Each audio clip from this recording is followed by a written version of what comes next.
Welcome back to Impact Insights. I'm Aaron Zapata. This is Don Jacks. No, he's not turning his back on you. He is writing some very important stuff down that's going to help you take your business to the next level.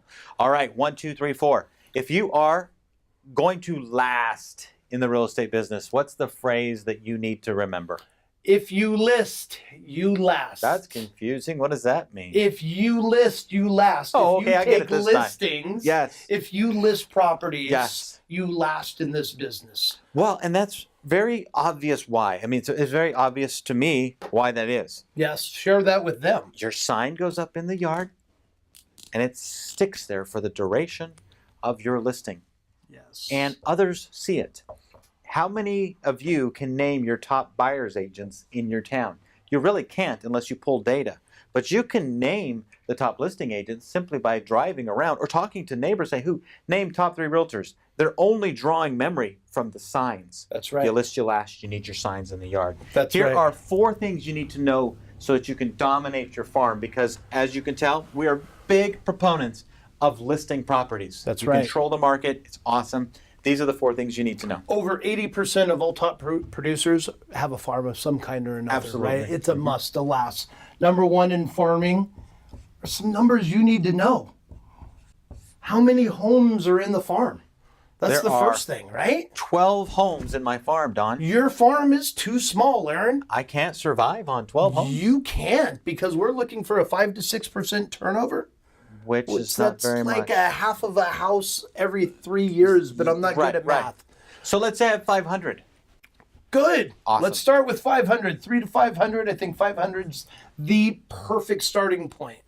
Because number 2, I want to know what's number 2?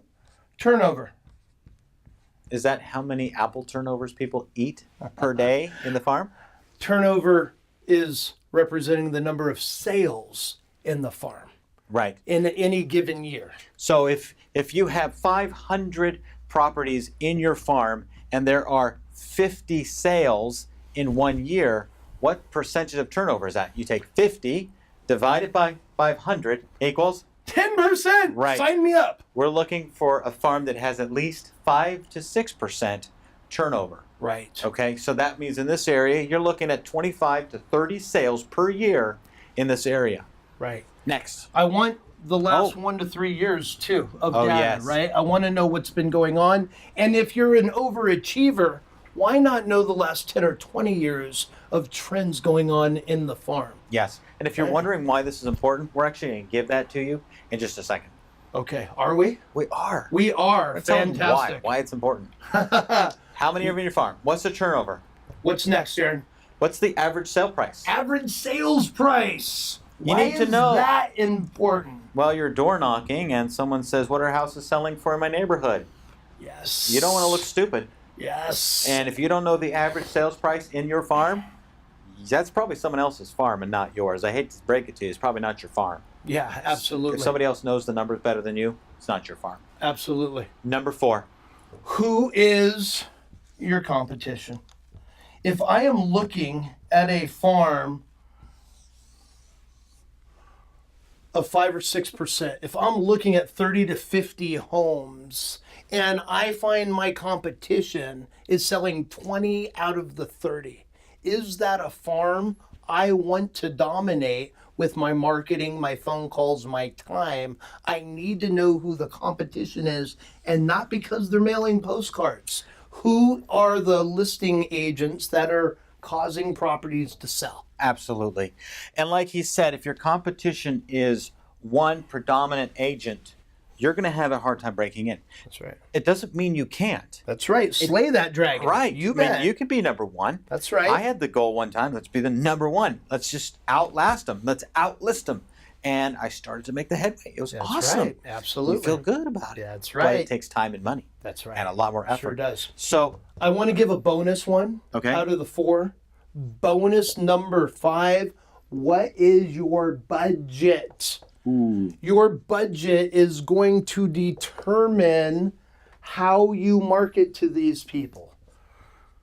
Without the consistency of marketing a minimum of twice a month, or let's say every 3 weeks, this is not going to work. Scrap this idea. Everybody looks at me when I try to talk them out of it. If you're not going, let's say for fun, it's $1 a piece. Yes. For a marketing piece. Yep. $500 twice a month. That's $1,000. That price is high, by the way. Do your research. Google that stuff. But let's say it's Make the math $1,000 easy. a month. Yeah. Am I committed to $1,000 a month to my farm for 12 to 18 months? And do the math. That's $12,000 to $18,000 invested in this farm. To make sure it works or doesn't work until you say, Right. I give up. And if the average sales price in this farm is $500,000, which we go. in California, like where we're at, that's really pretty low. The lower end, That's the lower right? end. You may be in the middle of someplace, and that's like the high end. Good for you. That's our low end. Right. Okay. Right. So we use 500,000 as a number. You figure for easy math, 3% on the listing side, 3% on the buyer side. That's a total of $30,000 per transaction available. That's right. If you do one transaction and you have the listing side, you've recouped 15 of your $18,000. Yes. And Right. we know the marketing plan that we put in place in addition just to that Right. produces results day in and day out with Right. our agents and their farms. Absolutely. Farming is not for the faint at heart. No. It does take time. And I want to add one more bonus. Yes. Okay? Start with the lower end homes in your area. Yes. Don't make the mistake that many do, and they go off to try to get the luxury homes. They go after the top of the market homes. And if you're new in this business and you're just getting out there, you're likely going to come up against a dominant agent, someone that's been there a while, somebody that has more money than you, more experience than you, and they are going to just clean house when it comes to competing against you.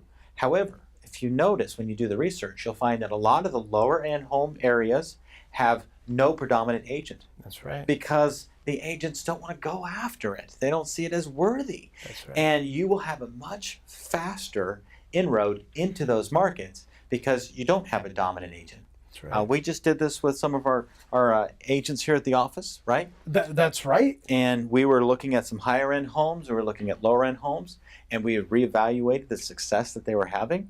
And we said, hey, you know what? Why don't we go after this area? Look, there's 22 sales, 20 agents. You get that, right? That there's no dominant agent. That's right. And so I In a think farm of 300 homes. right. Yes. And I think, 60 days after starting to farm it, they We got have a their contract signed. first contract signed. Yes. So, yes. and they had been farming the other area for 8 months. Yes. No contract signed. So just go after areas that have no competition Yes. or a diluted competition, areas that you feel comfortable. And bonus, again, start with lower end. Okay. Yes. Bonus number 7, like the homes in your farm. It helps. It does. It helps if you like them. Yeah. So it really does. go do that. Go list. Go last. And we want to hear from you. Let us know your stories. We want to hear your tragedies. We want to hear your victories. Yeah. And we're here for every step of the way with you. We look forward to talking to you real soon.